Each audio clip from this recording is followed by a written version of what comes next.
Okay.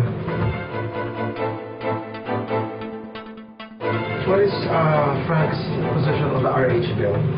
Ano po sila? Pro. Okay. Pro. Lahat po ng... That's a party position. Lahat po ng lahat po ng administration.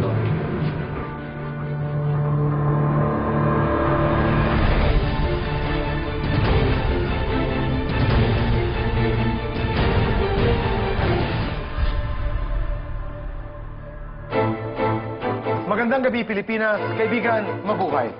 Ang ating panauhin ngayong gabi, Senator Frank Drilon. GB. Well, si Senator Frank, Ilonggo ako at Ilonggo rin siya. So, magka-probinsya kami. And at the same time, isa siya sa mga tinitingala ng mga Ilonggo kasi yun, you can be someone big like Frank nga, the big man in the Senate. Pero nakita natin ngayon na malaki ang kanyang kontribusyon sa campaign noong 2013 elections. And at the same time, isa rin siya sa mga stalwart ng LP. And what is curious about this election is nagkaroon ng major coalition, LP, NP, and PC, na sa tingin ko ay magkakaroon ng spillover sa Senate at sa Congress, sa House of Representatives. Kung magiging Senate President siya, gusto kong malaman ano yung kanyang skill para mapagbati itong mga iba't ibang partido na ito, maibalanse ang iba't ibang mga interest ng mga partidong ito, especially na iba-iba yung kanilang kasaysayan at iba-iba rin yung kanilang political interests. Okay. Dan. Tito Boy, si Senator Frank po, ang dami na po niyang naging karanasan. Naging DOJ Secretary siya, naging DOLE Secretary, tapos naging Executive Secretary rin. Tapos naging Senate President na rin siya dati. Ngayon, gusto kong malaman yung pananaw niya patungkol sa iba't ibang panukala. Like, halimbawa po kasi yung Juvenile Justice Act. Dati po, 15 years of age yung sa age of responsibility. Sabi nila, aamyendahin.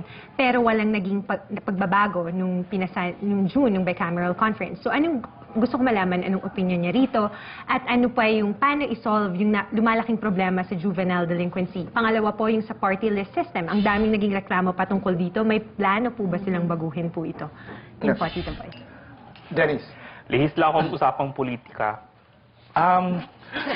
Sabi nga ni GB, big man siya, no? So, sa tayo niyang 5'11" at ang timbang niyang medyo nasa high 3 digits, meron ba siyang ginagawa para mabawasan ang timbang niya? Dahil sa atin na nakikita natin sa dyaryo ngayon, nakikita natin ng usapan ng obesity is now a disease. Therefore, I'm not saying that he's obese, but if you brand him based on yung computation, height and weight in kilograms, yung BMI niya, alam natin nasa on the high side siya. So, nasa higher form of, nandyan siya sa disease process na yon.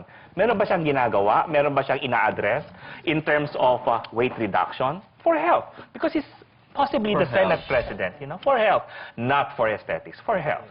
Okay. Hi, Tito Boy. Hi, Bianca. Yes, he mentioned in recent interviews that the top 3 priorities of the Senate should be one, amending the ARMM charter, and another one is the fiscal incentive program of the government, and then the last one is on the amendment of the mining law. So, yung interest ko lang dun sa usapin ng mining, bagaman sa sobrang dami na ng international studies na nagsabi na dangerous ito at wala naman talagang masyadong napapalaang bansa dito, no? So, sa akin, bakit pa rin natin isusulong yung mining, no? At ano sa tingin niya yung amendments na kailangang i-propose doon sa batas?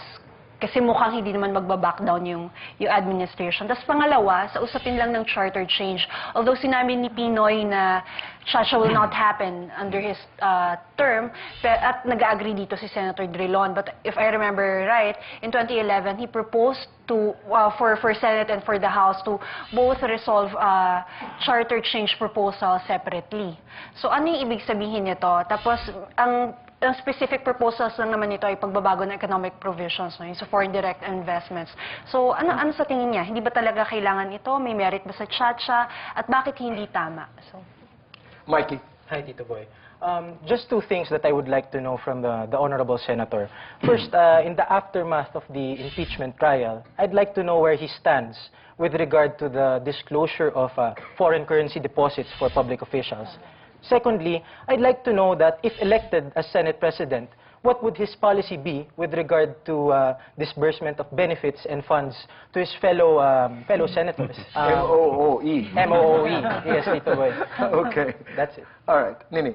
Ako naman, boy, si Senator Franklin Drilon, alam natin, kaalyado ng administrasyon. And the administration's policy is reforms, no? Ngayon, sa LP kasi, sa Liberal Party ngayon, marami silang miyembro na may mga questionable priorities. At ang sabi naman nila noon, pagka ganon, at itong mga miyembro nito will not toe the line, they will expel them from the party. But lately, medyo naiba na yung usapan kasi daw yung expulsion becomes counterproductive. Kasi pag lumipat daw sa kabilang partido, lumalakas pa yung kabilang partido. So I'm curious, paano nila didisiplinahin ang kanilang mga miyembro na tilang hindi susunod sa reform agenda ng administrasyon? Isa lang. Isa pa. Isa pa. Isa pa. Siyempre, lahat naman ng Senate President, ang kanilang vision, gusto rin nilang maging presidente ng Pilipinas. At this point ba, is it in the horizon for Senator Drilon? Or if it's not, who is presidential timber for him? Nice. Palagay mo, kaibigan, ang alam ko lamang kasama ka dito sa usapang ito. Kaya, kaibigan, tara, pasok tayo. I know, and this is the first time I don't know if I had a previous interview with Boy Abunda in other programs. I can't remember, but it must have been so long, so I cannot remember anymore. Probably because it's a private conversation, so you probably had one. Probably. Yes, that's correct. That was in ANC? No. Yeah, it's ANC, Yeah. Private conversation, I remember that. Sir, how are you feeling right now? Relaxed. Is that right?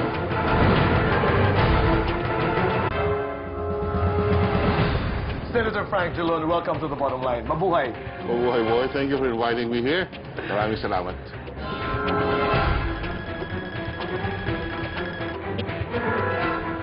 Okay, ilang mga issues lamang, may call you Frank, Please, because you're I very... will walk out if you don't call me Senator Drilon. Okay, Frank, ilang mga issues lamang, mabilisan. Nais ko lamang malaman at ng sambayanan ang iyong mga iniisip tungkol sa mga sumusunod.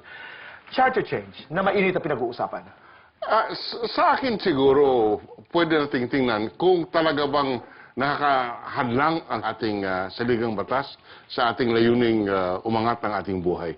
At iyan ang ini-issue ng Pangulo. Ang sinasabi niya, hindi kailangan at umaangat naman ang ating buhay kahit hindi natin ginagalaw ang ating saligang batas. At siguro sa tingin ng Presidente, alam mo, pag inumpisahan mong galawin ang saligang batas, it can create a certain degree of stability, Degree of instability. Degree of instability. At hindi ka nakakasiguro kung anong polisiya ang lalabas doon. Let's go to the next one. Divorce.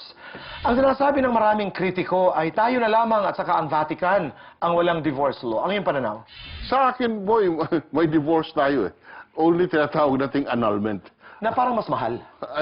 Hindi naman. Is that more expensive as a No, process? well, dahil lang siguro sa proseso sa simbahan. Pero doon sa lower divorce.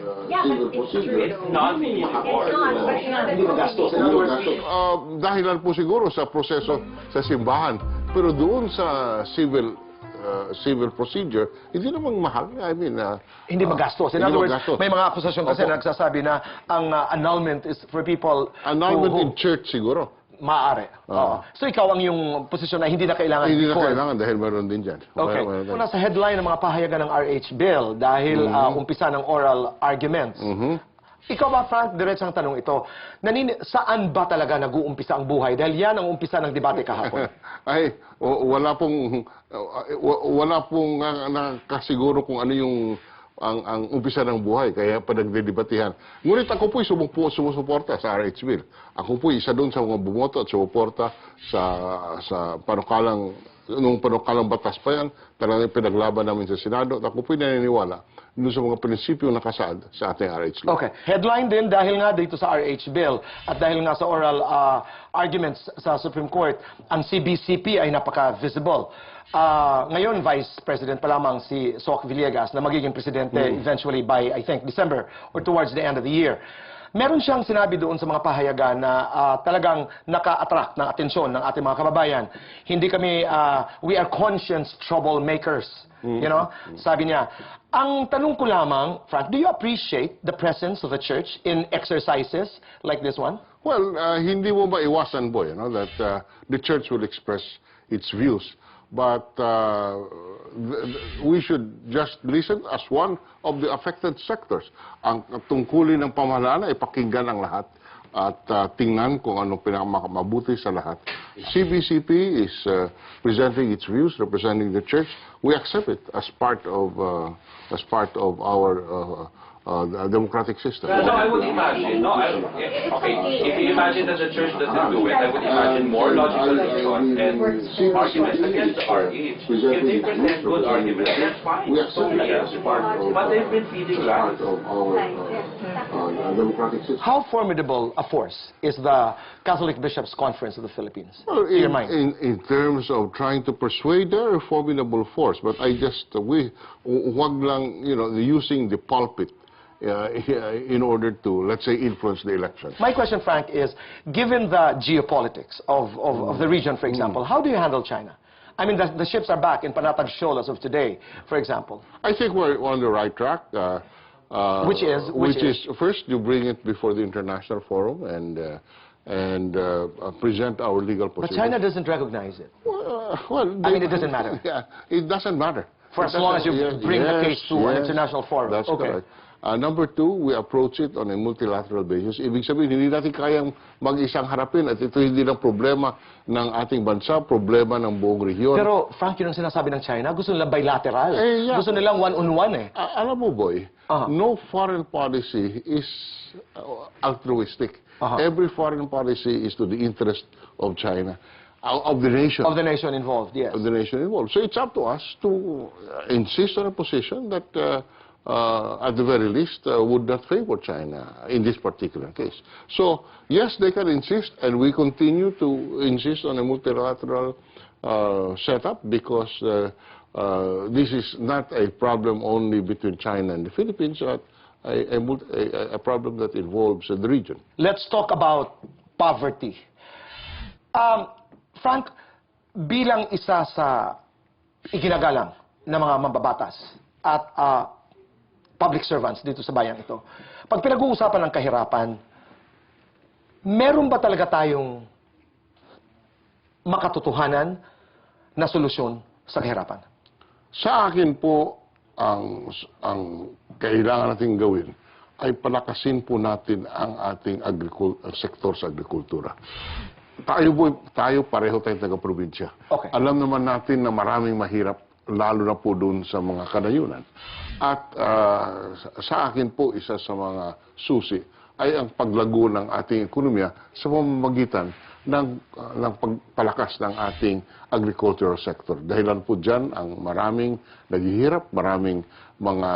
at dyan po ang malaking employment sector ng ating workforce, ng ating labor force.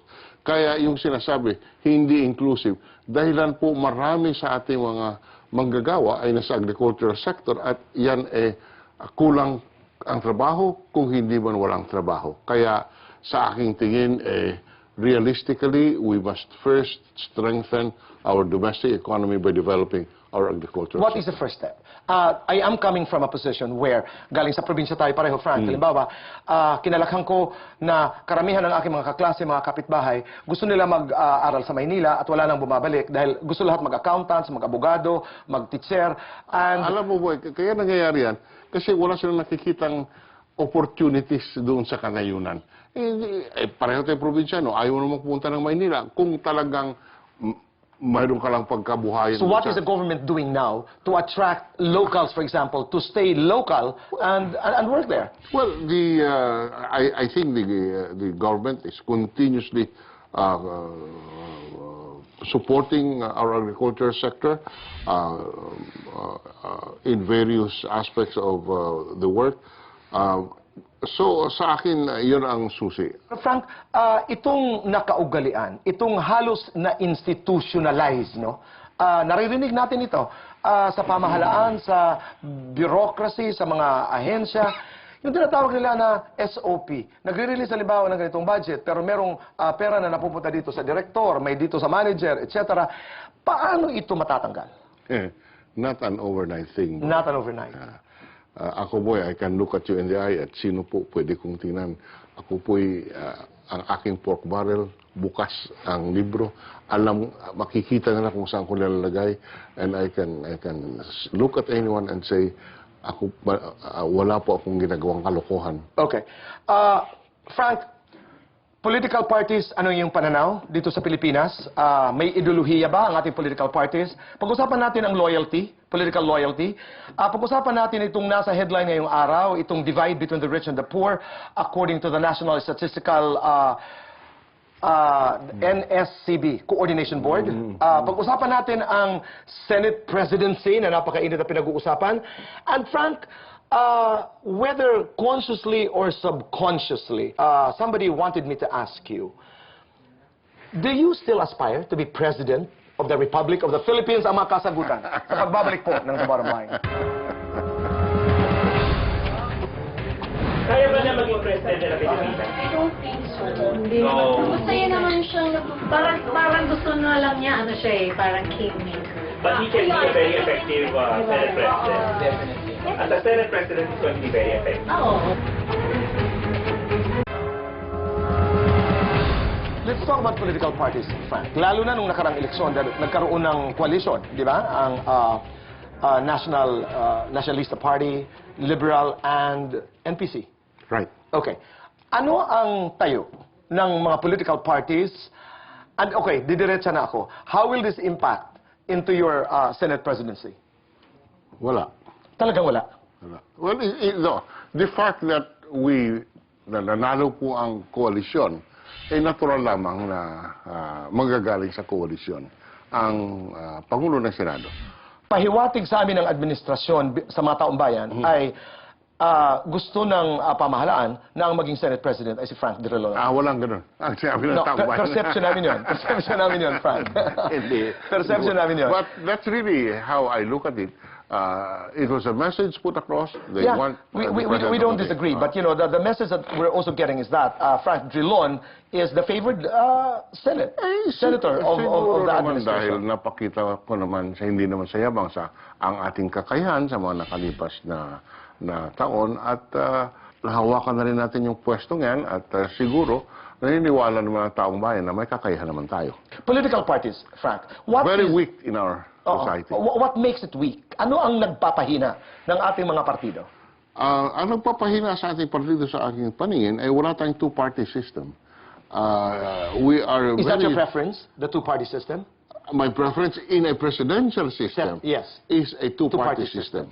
Maybe in a parliament, we can have a multi-party system. Ngunit ngayon, dahilan po sa mukhang, you know, in a parliament, even a multi-party, you have the tendency to unite because otherwise the government can collapse if you don't keep your alliances together. But in a presidential system, walang ganung sistema at aminin na natin na mahina ang ating party system dito. Okay. It's more based on personalities. Kanina, I was reading the papers and the National Statistical Coordination Board ay nagsabi na lumalawak, nagwa-widen itong distansya, the divide between the rich and the poor. Well, they're the ones holding the statistics, but just reacting to that, maybe it's because ilang pamilya lamang ang humahawak ng kayamanan ng ating bayan. Apat na po. Apat na po. Apat na pong pamilya. 3% in the world actually control the wealth of the globe. Yeah, so, you know, this kind of situation, to me, is a major cause why there is a widening gap. What can people do? I mean, let's not even talk about government. I mean, let's talk from the point of view of what can we do?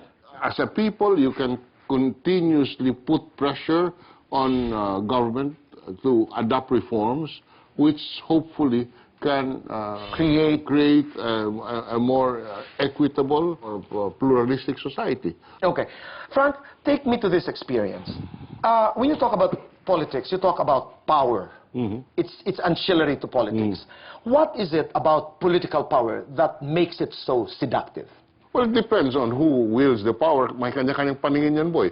Sa akin, I get satisfaction when I am able to help people, when I'm able to help to see, to make a difference in the people I work with, when I'm able to see improvements in my hometown. Okay. You know, right. And then public officials would talk about privacy. You know, I would hear a lot of public officials invoke the right to privacy. My question is this: do public officials have the right to be private, especially if private is not palatable to a public? Well, we have the right to privacy also in certain, you know, legal rights. Yes, legal rights, no? Hindi naman, not even legal rights, but for example, hindi naman po pwedeng, for example, for me, linggo ng umaga, may darating na hihingi ng recommendation for a job, pupunta sa bahay. You know, you have to respect also a certain degree of privacy. Pupunta ka sa opisina, fine. But to Pero come France, ang to... hirap nun. Huh? You know that it's hard. It's hard, but it's hard. You know, But- the expectations of people is that you are public servant. Diba? Yan siguro nga... Lines are very difficult to identify. That's correct. Well, you cannot get angry. But okay lang Hindi ka yan. pwedeng magalit kahit hindi pwedeng bagong magalit. gising. But... Because I voted for you as a senator and I expected to be That's of correct. service to me, di ba? That's the whole story. yeah, that's our culture. That's our culture. Kanina sa FOI na pag-usapan natin yung transparency. As a public servant, how transparent is transparent? How transparent is transparent? Meron bang hangganan yun? Depende. All right. What topic are we talking about? You want transparency in the use of my PDAF? No, isa yun, transparency in terms of your lifestyle, kasi transparency in terms of how you live, dahil ang mga sweldo naman, di ba? Sa amin, yung salary namin is public document. At pag may humingi ng salary, binibigay namin. So, I'm not talking about you, pero I'm talking about other politicians. For example, in our research, mga salin. Pero there are so many ways of skirting that, no? May mga properties naman daw na hindi naman na re-reflect sa salin. Ilalagay sa korporasyon para hindi magmukhang akin. mali yan, boy.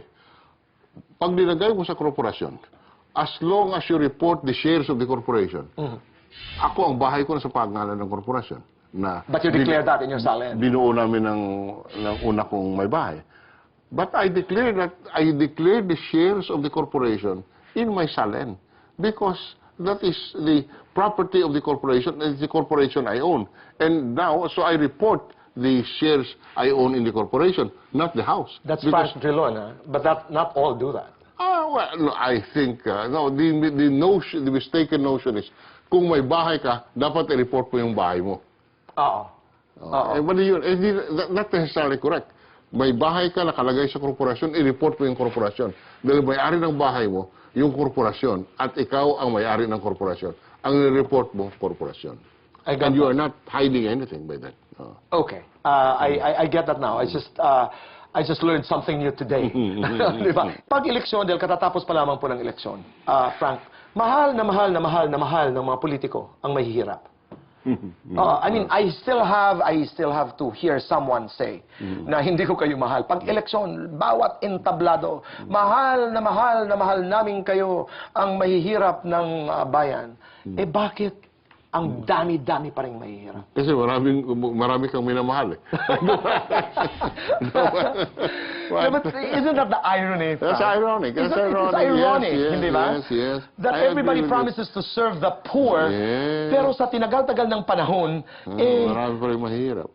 Pero ako, boy, ako, it's not because I'm allied with the administration, but sa aking tingin, malaki ang pag-asa natin kung ang Pangulo natin ay kagaya ng Pangulo natin ngayon. Pag sinasabi halimbawa nila, ang GDP ay 7.8, bakit hindi nag-trickle down? Ba't hindi nararamdaman? How do you explain that? Oo nga, bakit hindi nararamdaman? Frank, 10 years ka na. Alam mo, we cannot solve decades of problems overnight. Okay. But at least, you know, sabihin nila, when you see a glass, water in a glass, it's either half full or half empty. But at least, ito boy, ang lakas ng Pangulo is, ang kanyang strength is in the fact that he is sincere he is only after the welfare of the country, hindi po magnanakaw yan. At yan, malaking bagay na para sa akin yan. Because sobrang malaking bagay yan. In the situation where we are, you cannot pretend to know everything. But as long as they see that ikaw ay talagang ang kapakanan ng taong bayan ang nasa isip natin, ay ang tiwala ng taong bayan ay talagang gano'n na lang. At ako, I'm very optimistic about our future today. Frank, katulad ng sabi ko kanina, do you aspire to be president of this country? No. Why not? I'm realistic, boy. But do you believe that the presidency is destined? Certainly, yes. The presidency is destiny. Parang sabi nila, pwede ka makapagplano hanggang vice presidency, pero pag presidency ng pinag-uusapan. You will plan for the vice president. You don't? As of today, as we talk today, I have no aspiration on. Okay. So the question today, of course, of people, as we talk, is that, is the Senate presidency in the bag for Senator Frank Drilon? The answer sa pagbabalik po ng The Bottom Line.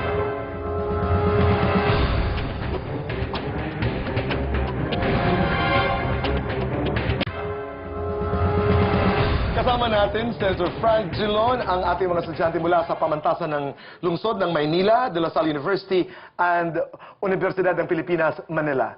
Welcome to The Bottom Line. Ang inyong mga katanungan. In behalf of student body, what is your opinion regarding the students' rights and welfare bill? Yes, I support that. I believe that every citizen of this country, the students in particular, must be recognized, and especially insofar as protecting the rights are concerned. 60% of our population belongs to the younger set. You are the future. You constitute probably 60% of our people. Yes. Good evening po, Tito Boy. Good evening po, Frank. Gusto ko lang po sana itanong, ano po masasabi niyo sa mga public-private partnership? And kailangan po ba namin mangamba na magiging mahal na po ang kalusugan? Hindi. Huwag kayong magamba doon. Magmahal siguro ang sigarilyo, pero hindi yung kalusugan. Huwag niyo matakot sa partnership ng private public. It's going to be better. Dahilan sa ipinaglaban natin yung sin tax at ang reforma sa ating excise tax ay ito pong kung ano man ang salapi na ating makukuha dito. At siguro sa taong ito ay mahigit sa, ang aking estimate ay mahigit sa 33 bilyon. Yan po ay gagamitin natin sa ating universal healthcare. Mahigit po sa 12 milyong mahirap na Pilipino ay makakapasok sa PhilHealth. Lahat po natin na district hospitals, mahigit sa 4,000 district hospital ay ating tutulungan at ang pundo manggagaling doon sa sin tax reform bill. Maraming salamat. Katulad ng pagdududa noon ng mga kalaban sa sin tax bill, lumala ba ang smuggling? Hindi lumalala dahilan po kung tingnan mo ang collection natin sa sin tax ay in accordance with what we predicted it will be. Okay. Ang mga katanungan mula sa ating bottomliners, Frank, mula kay GB Gores, who's a youth activist. Ang kanyang tanong ay, will the LP-NP-NPC coalition remain up to 2016? What would break it? Only time will tell us of now. Akala ko only time will break it. Realistically, boy, from a politician's point of view, I'm confident that it will hold for at least 1.5 to 2 years. Okay. On the third year, I don't really know. I can't predict. Thank you. I think that's a very honest assessment. Mula kay Bianca Lapus, development consultant. Despite issues related to mining, the concept of sustainable mining has already been debunked by several studies in the past. The danger of extractive activities, critical losses to biodiversity, threats to asset reform, negligible contribution to the economy. Why should the government continue to engage in this business?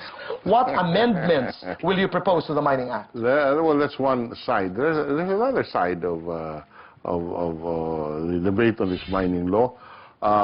This is one of our priority agenda because we have to decide one way or the other the direction that we will follow.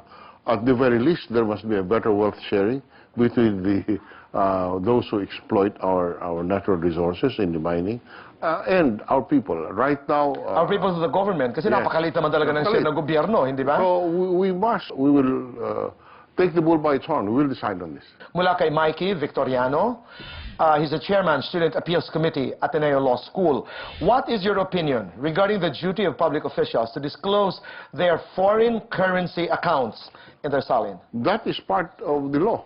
You are supposed to disclose all your assets. Including your foreign deposits? Including your foreign deposits, but you can report it in local currency. Okay. There is nothing wrong with that. What is required is a reporting of your assets. All right. Mula pa rin kay Mikey, if elected as Senate President, what would be your policy regarding the distribution of Senate benefits and maintenance and other operating expenses? Ito yung controversial. Yes. MOOE funds to your fellow senators. We will follow COA rules. Mula kay Danny Bolong, she's a lawyer. Juvenile Justice and Welfare Act says that the age of criminal liability stays at age 15. What are your thoughts on this? Do you think our laws are sufficient to deter criminality, more so those committed by children? The first principle that I must put across is that we must not treat youthful offenders like ordinary criminals. I think that's a principle that we should, that everybody... I think that's a spirit, di ba? Yun talaga yung pinag-uusapan doon. The issue here is the age of discernment. And there are a lot of... I think we amended the law before we adjourned the 5th Congress. Honestly, boy, I can't remember anymore, you know, how the law treated this. But it was towards the direction of addressing the age of discernment. That's correct, yes. Mula kay Dr. Dennis Ngo, you have served as a cabinet member. Is it really valid to say that Malacanang is a snake pit? Yes. Mula kay Nini Borja, how will you manage Liberal Party members who have questionable priorities and who may not support Pinoy's reform agenda in Congress? If expulsion from the party becomes counterproductive, what gives? There are ways of dealing with that. Like, putting it bluntly, we delay the release of the PDAF in order to let him toe the line. Thank you, Frank, for really being so honest. I know. I mean, you know. Political reality. Oh. Call a spade, di ba? At least he said that. What did he say? Yes. Senator Frank Drilon, ang iyong kasunduan sa iyong bayang Pilipinas, pakibasa at kami makikinig. Ako si Frank Drilon, mahal ko ang Pilipinas dahil dito ako pinanganak at nabigyan ng pagkakataong umunlad sa aking buhay. Kaya nangangako ako na tumulong sa kapwa kong Pilipino. Frank, last 2 questions. One, how do you stay healthy? I discipline myself to do a daily exercise. I walk a lot, and I try to zip my mouth on food, but I'm not very successful there. That's a struggle. Hindi lamang ni Frank, pero nating lahat. And is the Senate presidency in the bag? Let's put it this way. Nobody else is aspiring. Whether or not it's in the bag, I don't want to say that. But since nobody's aspiring, that sounds good. Well, we still have 2 weeks to go. That's right. But I do talk to my colleagues, try to match their expertise and their agenda with the different committees and see where we can serve the people best. In effect, you're campaigning? Well, in effect, yes, I'm campaigning, so... That's part of politics. Yes, we campaign. Looking forward to your victory. Thank you very much. Maraming salamat. Thank you for your time. Yes. Mabuhay ka. Mabuhay. Thank you. Mga kaibigan, huwag po kayong alis. Magbabalik pa po ang The Bottomline. Maraming salamat. Pagpalit ka pa. You're done. You're okay. Islam pwede ba? The Bottom Line would like to thank Rica de la Merced, furniture designer, with telephone number 0917-538-3929. Sir Boy's Food Republic. It's more fun in Sir Boy's Food Republic. Crystal clear, pure drinking water. California Pizza Kitchen.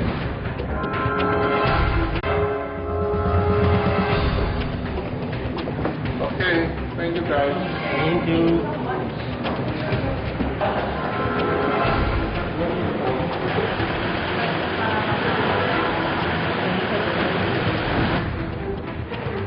Mikey, anong nais mo sabihin? Hi, Tito Boy. First and foremost, I appreciate how his PDAF, the senator's PDAF, goes to schools because obviously, education is very important for our country. Secondly, Tito Boy, our general observation was that the Senator's answers were very safe. In particular, when he was asked how to address the widening gap between the rich and the poor, which generally have been problems for at least the past half-century already. And being very experienced in the political arena, we were quite surprised why he does not have a definite answer how to address this gap. Lastly, Tito Boy, I appreciate his answer regarding the disclosure of foreign currency deposits in SALENS, but I would have wanted to know, does he actually do it himself as well? You should have asked that then. Yeah. No, but you know the answer. He does. He does. He does. Ikaw, Bianca.